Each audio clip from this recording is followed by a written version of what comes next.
Becoming a member of parliament is a milestone that has come with its ups and downs, having more tasks to accomplish compared to active social work. She starts her day on a lighter note, then gets busy. And by the time the day ends, it is all work well done. I am the woman member of parliament for Budaka district. It is a political career that is a culmination of a life's journey, dating back to 23rd May 1984, when she was born. Her birth became an automatic addition to the Babulanga clan of the Bagwere in Kamonkoli sub-county in Budaka district. I'm born to late Kamogo Daniel and Mrs. Savano Kamgo Christine of Kamonkoli, Babulanga. She attended Kamonkoli Mixed Primary School, from where she completed her primary leaving examinations. This was before joining St. John's Secondary School in Tebetebe for her O-level. She would enroll for Our Lady of Consolata in Kireka for Senior 5 before bouncing back to St. Joseph, from where she completed her A-level. It is from here that she enrolled for Social Works and Social Administration at Uganda Christian University, a career which initially was not her dream. Actually, I wanted to become a lawyer, but as I grew up, things changed. I was blown out by the points that they wanted at the university by then. I couldn't make it, so I had to change to becoming a social worker. And before that, I always had passion for the less privileged persons. As a young girl in school, it was not a walk in the park, with girl-related challenges being part of her. Had it not been for her elder brother and father, perhaps she would not be what she is today. I was lucky that much as I come from a very humble background, my father was always providing for us, the girls especially. I have a brother who took care of me after Muzei had retired, and this is none other than Mr. Kamgo Fred, who has stood with me right from my childhood up to where I am today. She, however, does not regret not becoming a lawyer, having found her other love of social work at Salem, Uganda, in Mbale during her internship. When I reached there, I was impressed with the nature of work that the organization was doing. I was touched. You know, these are people who have touched people's lives. These are people who have changed people's lives. They sponsor children who are orphans. They take care of the needy persons in the communities around them. Even further, I got the passion from that organization. And after my graduation, on the day I graduated, that is when I received a call from that same organization, Salem, calling me to go and volunteer with them. It is such mingling with the community that paved the way for her entry into elective politics, with her first attempt, however, not being successful in 2011. My people were telling me, please go to court, there is this evidence, this and that happened, but I told my people, no, I'm still young, I still have the future. Let the person who has won, who has been declared, go and serve our people. If my time comes, if you entrust me, I will still serve you. I was very happy. I left the Honorable to serve her 5 years. She performed. But voters were not satisfied.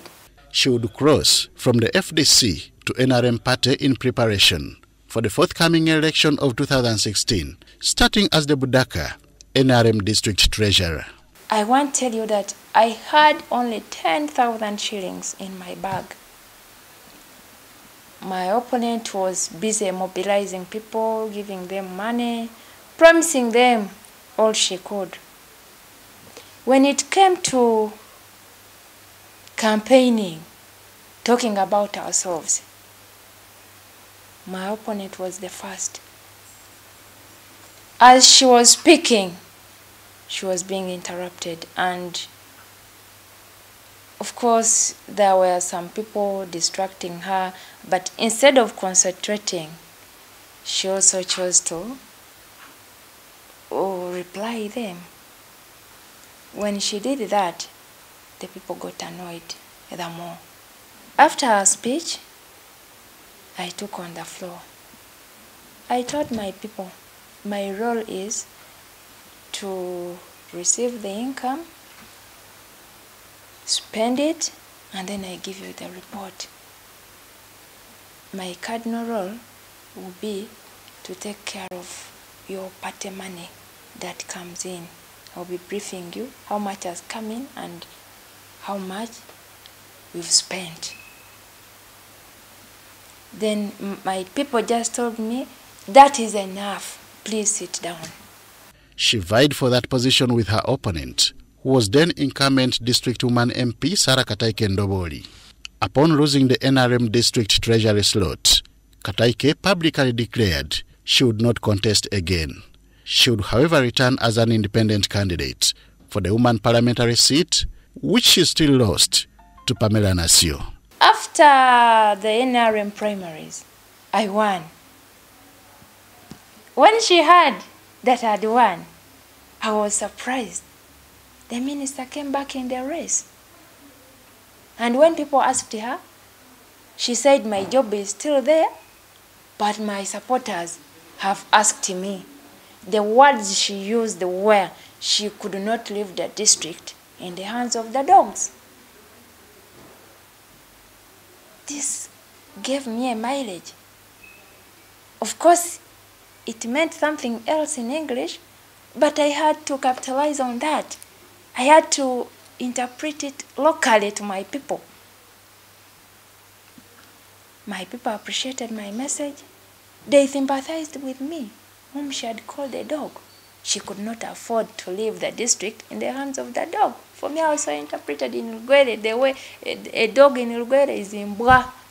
Nasiyo has since become a woman member of parliament for Budaka district, a role she says is interesting and challenging at the same time. First of all, when I reached here, I understood that a member of parliament basically has 4 roles. 1 is legislation, 2 is representation, 3rd is budget appropriation, the 4th one is the oversight role. What has life been like at Parliament? How has she found the role of legislating as compared to being a social worker? I will never take the people of Budaka for granted. However, bearing in mind the roles of the institution of Parliament, this has kept Pamela Nasiyo going. In 2011, I joined politics. I stood on the ticket of the FDC and I lost to Honorable Sarah Kataike Ndoboli, whom I repressed eventually in 2016. It is rumored that women members of parliament tend to abandon their marriage partners when they get there. How Pamela Nasiyo has handled her own is a question that I put to her, which she proudly answered. Before I came to parliament, I was a married woman. My husband first. With or without parliament, my husband first. And I know he's even my voter number 1. Nothing has changed. Even our male counterparts, some of them are married, except some youth maybe. But they're also growing every day.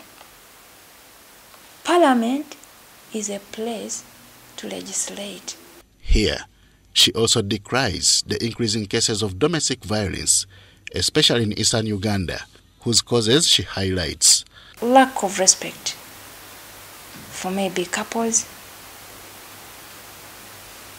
This is common amongst the men. You have things that you do that you want to do in front of everyone. Well, I may say, okay, this is my husband, I'm used to that. But when and where do you want to do it from? As she underscores the need for more sensitization on fighting the vice, she has an appeal for both men and women.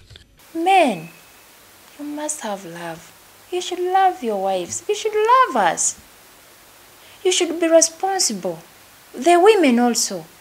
Do your role as a woman. Respect your husbands. We loved these men. We accepted them to marry us. And we knew the reasons why we left our fathers' homes. There was food in your father's house. You must know your cardinal role while you're in that house. What did not skip her mind is also the concern of cyber harassment that women are subjected to, with the recent victim being one of her colleagues. Some of these boys actually are running to us simply because they want some money. They think when you date a member of parliament, you've fallen in things. It is a different story. You can't fall in things. There is nothing to fall into. Like, as in the expectations, as in if it is true, it is money that they want. She, however, thinks taking the young man to court was not the best option. So, what would she have done had she been the one? I would have sat down this boy and counseled him. Some of them look at us and they see beauty in us, but they don't see the age. They don't see other challenges we have. But if we sit down them, tell them, look, you have a future. I'm supposed to be your mother. I'm supposed to be your sister. I'm supposed to be your auntie. What is it really that you want from me? They are young girls of your age. Pamela Nasiyo is the woman member of parliament for Budaka district, recently elevated to chair the Uganda Women Parliamentary Association.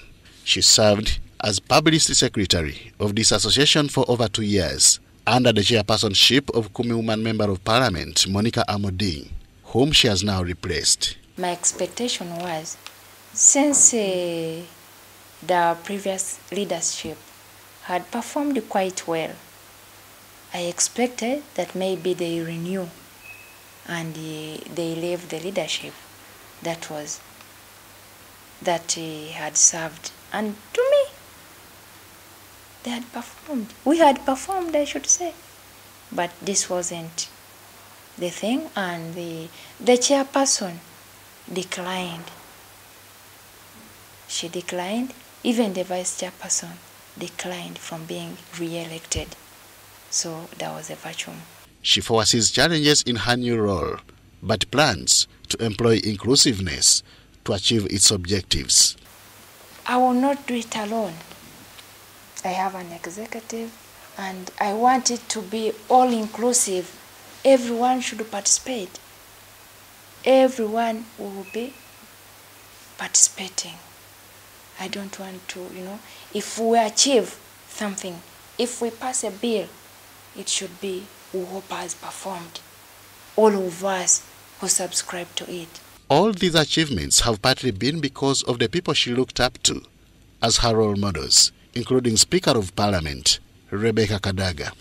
Others are Government Chief Whip, Ruth Nankabirwa, former Ethics Minister Miriam Atembe, the First Lady of Uganda Janet Museveni, Winnie Byanyima, and Reina Kafiri, married to Mwanika Kasim, with whom she has children.